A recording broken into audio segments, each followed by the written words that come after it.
and today we're going to go on a field trip. Raise your hand if you've ever been on a train or seen a train. Great! If you have, you're so lucky. If not, that's okay because today we're going to be visiting lots of trains. Today we're going to take a tour around the Ohio Railway Museum. Come on, let's take a look.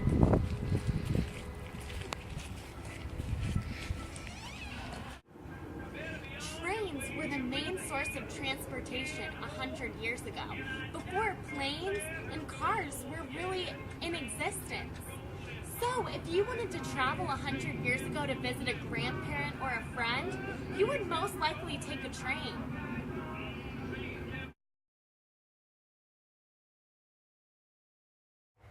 Hi, we're going to take a ride on a diesel train today.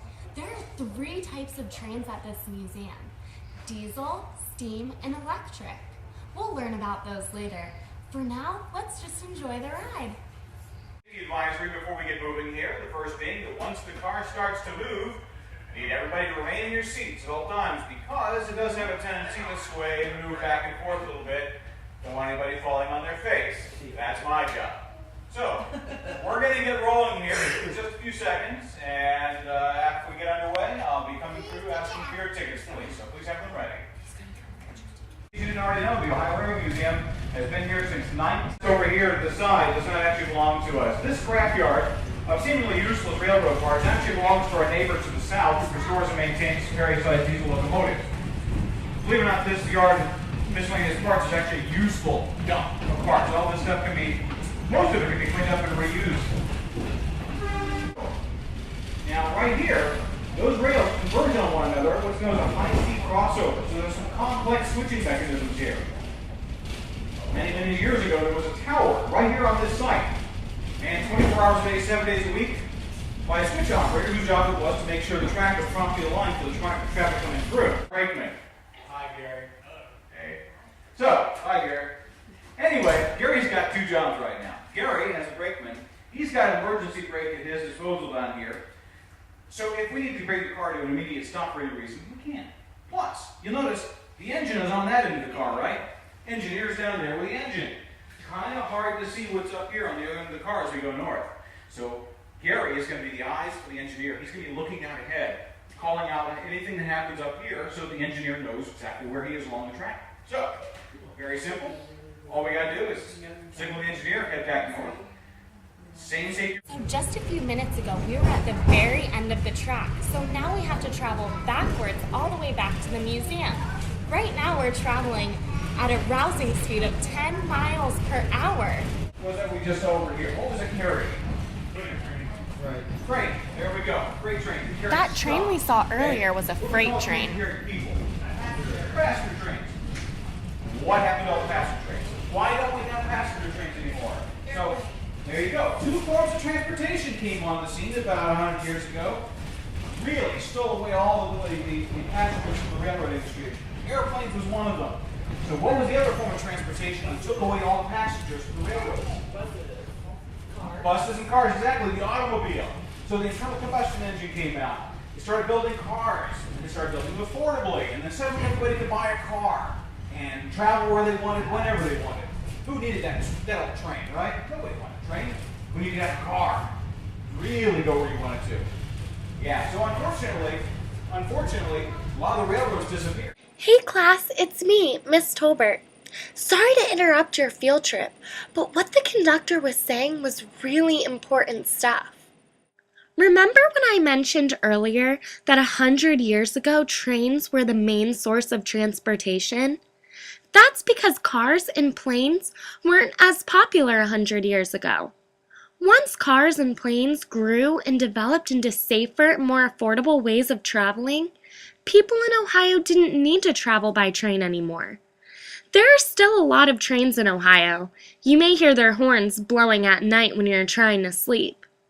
But most of the trains in Ohio are carrying freight, like the train we saw earlier, which means they are carrying goods like clothing, food, and tools.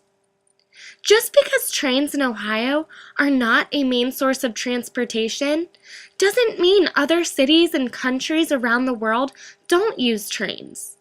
In fact, in New York, a lot of people travel by trains to avoid the heavy traffic. Alright, now back to the train ride. Let's answer ourselves. We're going over the bridge. Watch out, look at those cars. They're driving under us.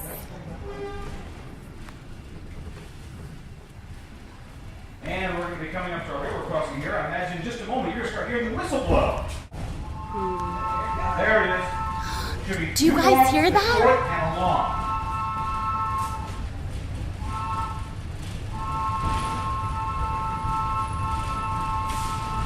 Hi class, we're here with the actual train conductor. And he's going to tell us a little bit about how he likes riding on trains all day. Oh, yeah, I love riding on trains. Trains are great, one, because I used to play with trains when I was a kid.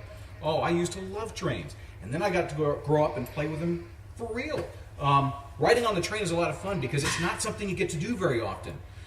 You still see a lot of trains these days, but you don't see trains that carry people. So any chance to ride on a train, oh, that's all kinds of fun. Because it's just like I was a kid, pretending to play with my trains and ride on the trains when I was your age. Oh yeah, train riding is fun. Yeah, I highly recommend it. And I get to punch tickets. Thank you. Hey, not a problem. All aboard! This is a passenger train. In the olden days, passengers used to ride in these seats to get from place to place.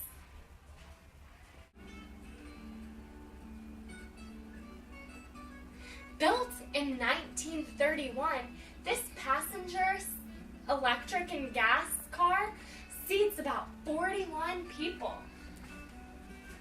Come on, let's explore the train car a little bit.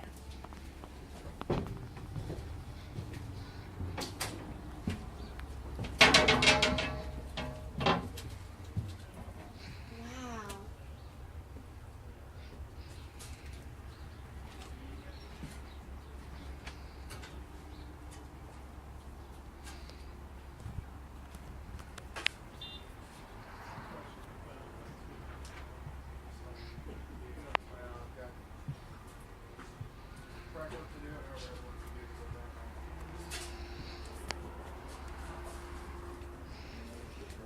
So this train says that this car was a combination of a passenger train and a baggage train.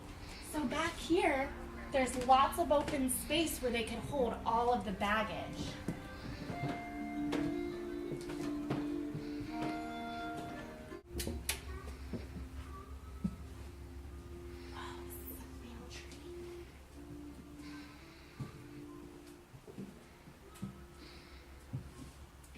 Here's something new. This is a railway post office car. In here are all these letters. That's how they would deliver mail. They would put the letters in here, and someone would sort them, and they would deliver them to people's houses.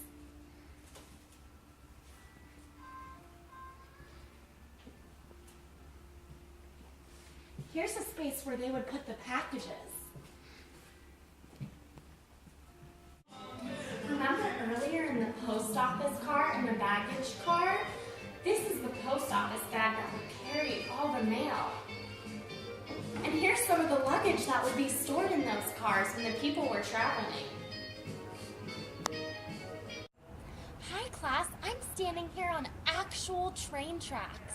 And I'm looking back here at this electric train car. Remember earlier when we talked about the 3 different types of trains? There's diesel, steam, and electric. Well, this is an electric car, and it gets its energy from the cord overhead. This power cord gives the train car energy to move along the tracks.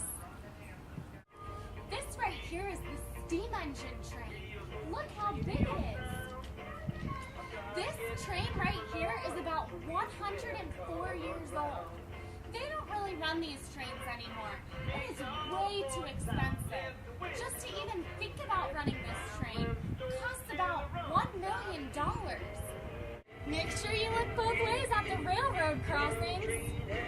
I hope you enjoyed our field trip today at the Ohio Railway Museum. Thanks for coming.